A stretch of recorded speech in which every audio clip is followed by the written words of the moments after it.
बिस्मिल्लाहिर्रहमानिर्रहीम। मैं हूं हसन रज़ा बुखारी एडवोकेट और आप देख रहे हैं एक्सपोज टाइम न्यूज़ की नशरियात। डॉक्टर नोमान नियाज़ को गेम ऑन है से ऑफ एयर कर दिया गया है, जिन्होंने एक प्रोग्राम में शोएब अख्तर की तजलील करते हुए उन्हें प्रोग्राम छोड़ने का कहा था, क्योंकि शोएब अख्तर ने हारिस रऊफ़ और शाहीन शाह आफरीदी को लाहौर कलंदर की दरियाफ़त कहा था और वो इस बात पर मुसर रहे। और हकीकत भी यही है कि लाहौर कलंदर ने नए लड़कों को बहुत ज़्यादा मौक़े फ़राहम किए हैं और पूरे पाकिस्तान में जो नया टैलेंट उभर कर सामने आ रहा है उसमें लाहौर कलंदर का बहुत बड़ा किरदार है।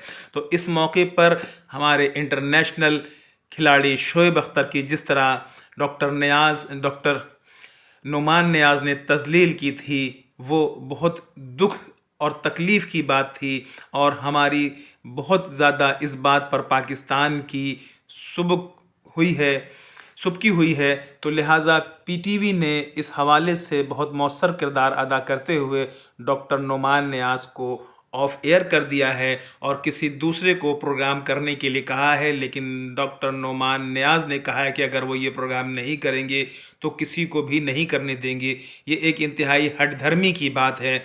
उन्हें अपने रवैये पर शोएब अख्तर से माजरत करनी चाहिए थी।